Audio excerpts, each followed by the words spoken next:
Hello friends, social with Savita channel में आपका स्वागत है। तो आज हम डिस्कस करने जा रहे हैं, आज कंडक्ट कराया गया सीबीएसई का बोर्ड एग्ज़ाम इंग्लिश का। तो आप सब लोग पेपर दे के आ चुके होंगे और उम्मीद करते हैं आपका पेपर बढ़िया गया होगा। तो हम उसी पेपर को आज डिस्कस करने जा रहे हैं। तो पहला आपको दिखेगा सेक्शन ए, जिसमें आपको एक पैराग्राफ दिया हुआ है। तो आपको इस पैराग्राफ को पढ़ना है, इम्पोर्टेंट पॉइंट्स को मार्क करना है, फिर क्वेश्चन पढ़ के उन पॉइंट्स को लिख देना है आंसर में। अच्छा देखिए,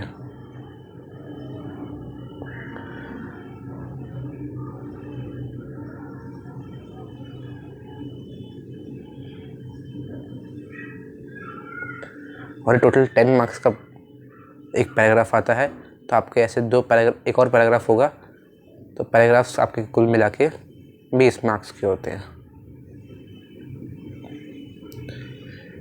ऐसे दूसरा पैसेज है, दूसरे पैसेज में को वही करना है, पैसेज को पढ़ना है, इम्पोर्टेंट पॉइंट्स को मार्क करना है और फिर क्वेश्चंस के आंसर में उन्हीं पॉइंट्स को आपको लिख देना है।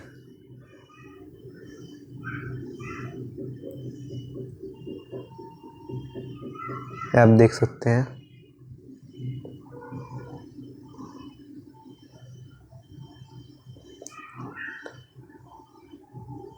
तो यहाँ पे हमारा सेक्शन ए ख़त्म होता है। सेक्शन बी शुरू होता है, जिसमें आपकी है ग्रामर और राइटिंग स्किल्स। तो ग्रामर के आपको दिए होंगे 12 क्वेश्चंस। आपको 12 क्वेश्चंस में से सिर्फ 10 को ही करना है। आपको ग्रामर के रूल्स अप्लाई करना है, जैसे कि थर्ड क्वेश्चन में, ये फर्स्ट पार्ट में आपको पास्ट टेंस यूज़ करना है। सेकंड क्वेश्चन में आपको मॉडल स्कूल से यूज़ करना है, ये बताना है। थर्ड क्वेश्चन में आपको एरर ढूंढना है, उसको करेक्ट करना है। फोर्थ में आपको रिपोर्टेड स्पीच को रिपोर्ट करना है। फिफ्थ में आपको सही एरर करेक्शन ढूंढना है। सिक्स्थ में आपको ये स्टूडेंट ने जो बोला है उसको रिपोर्ट करना है, स्टेटमेंट को। 7 में भी एरर करेक्शन वाला क्वेश्चन है। 8 वाला टेंसेस के ऊपर है।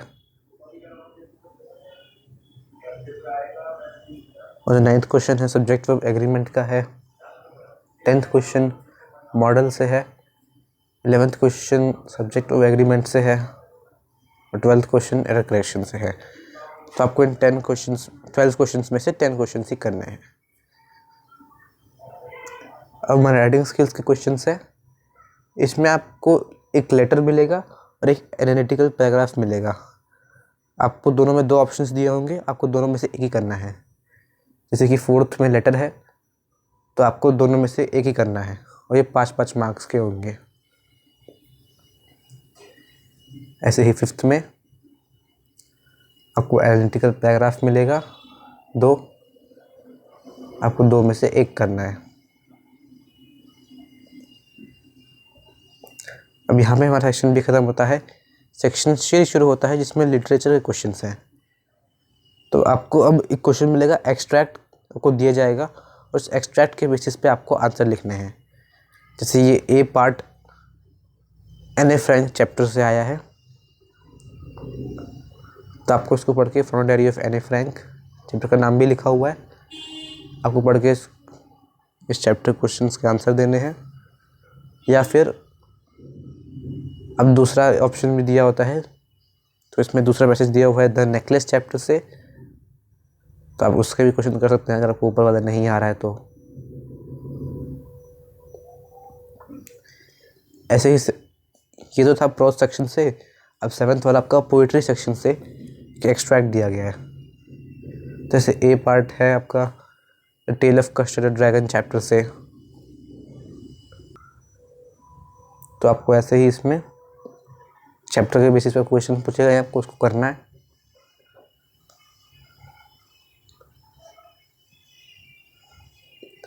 इसके और पार्ट में आपको द ट्रीज चैप्टर से एक्सट्रैक्ट दिया गया है, आपको पैसेज को पढ़ के चैप्टर के हिसाब से आंसर करना है इसमें। अब यहाँ पे हमारे एक्सट्रैक्ट बेस्ड क्वेश्चन खत्म होते हैं। अब शुरू होता है 8th क्वेश्चन, जिसमें आपको 5 क्वेश्चन दिए होंगे और आपको सिर्फ 4 क्वेश्चन को करना है 30 to 40 वर्ड्स में। जैसे पहला क्वेश्चन आपको दिया हुआ है poem how to tell wild animal से, तो आपको उसमें बताना है कैसे ये every creature possesses a unique characteristic that defines it and this trait is closely linked to its nature. यानी हर क्रिएचर का अपना यूनिक कैरेक्टरिस्टिक होता है, ये इस पोएम में कैसे इलस्ट्रेट किया गया आपको एक्सप्लेन करना है। सेकंड क्वेश्चन में ग्लिम्पसेस ऑफ इंडिया के पार्ट 3 टी फ्रॉम आसान चैप्टर से क्वेश्चन आया है। उसमें लिखा है प्रांजल seem to have a different level of enthusiasm compared to Rajveer when they both saw the tea plantation। तो आपको इस क्वेश्चन में बताना है कि प्रांजल को कुछ ज़्यादा ही एक्साइटमेंट हो रही थी राजवीर से भी ज़्यादा जब वो टी प्लांटेशन देखे गए, ऐसा क्यों आपको बताना है। Third question poem dust of snow में 2 कैरेक्टर्स हैं हेमलॉक ट्री और क्रो, कि अपने अपने स्पेसिफिक मीनिंग्स हैं। तो आपको बताना है कैसे इन सिंबल्स को पोएम में यूज़ किया गया है। तो आपको बताना है कैसे हेमलॉक ट्री और क्रो को इनऑस्पिशियस माना जाता है, पर फिर भी उनके पास ताकत होती है, किसी आदमी का मूड चेंज कर सकते हैं। तो आपको उस चीज़ को एक्सप्लेन करना है। फोर्थ क्वेश्चन में लेटर टू गॉड चैप्टर से क्वेश्चन है कि कैसे लेंचो की कॉर्नफील्ड डैमेज हो गई थी और क्या उसने किसी एक्सपेक्टेशन रखी थी असिस्टेंस मिलने की, क्या उसने इच्छा रखी थी कि उसकी फील्ड दोबारा ठीक हो जाएगी। तो आपको इसको एक्सप्लेन करना है। फिफ्थ में engaging in discussions and disputes really leads to problem resolution, support the statement with evidence from the text। तो आपको बताना है ये प्रपोजल चैप्टर में कैसे लमूफ और नटालिया ऑक्सन मेडोज को लेकर और डॉग्स को लेकर जब भी मतलब डिस्प्यूट करते हैं, डिस्कशन करते हैं, पर उससे कोई प्रॉब्लम का सलूशन नहीं निकलता है। तो आपको इस चीज़ को एक्सप्लेन करना है और आपको सिर्फ 5 में से 4 करने हैं। अब 9th क्वेश्चन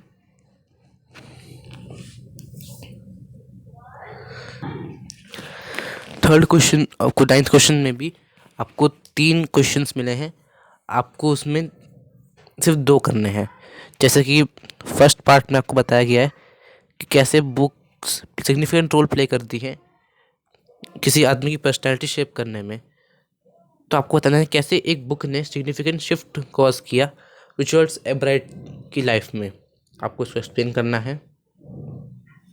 सेकेंड क्वेश्चन में भोली को स्कूल भेजा गया था एक बहुत ही अनकॉमन रीज़न के लिए, पर ये एक कहानी में आगे ट्विस्ट बन जाता है। तो आपको इसको एक्सप्लेन करना है कैसे भोली को स्कूल भेजा गया था क्योंकि उसकी शक्ल ख़राब थी और पेरेंट्स ने उसको स्कूल भेजते कि ताकि स्कूल वाला ही उसका ध्यान रखे, पर इसकी वजह से भोली एजुकेटेड हो जाती है, वो अपने अधिकार समझ जाती है और इसलिए जब बिशंबर नाथ उससे शादी के लिए उसके पिता से 5,000 रुपये मांगता है तो वो मना कर देती है। तो आपको इसको एक्सप्लेन करना है।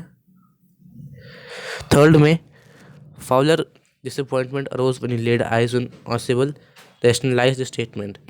आपको बताना है कैसे फाउलर डिसअपॉइंट हो गया जब उसने ऑसिबल को देखा, आपको स्टेटमेंट को एक्सप्लेन करना है। तो आपको इसमें 3 क्वेश्चन दिए हुए हैं, आपको सिर्फ 2 करने थे।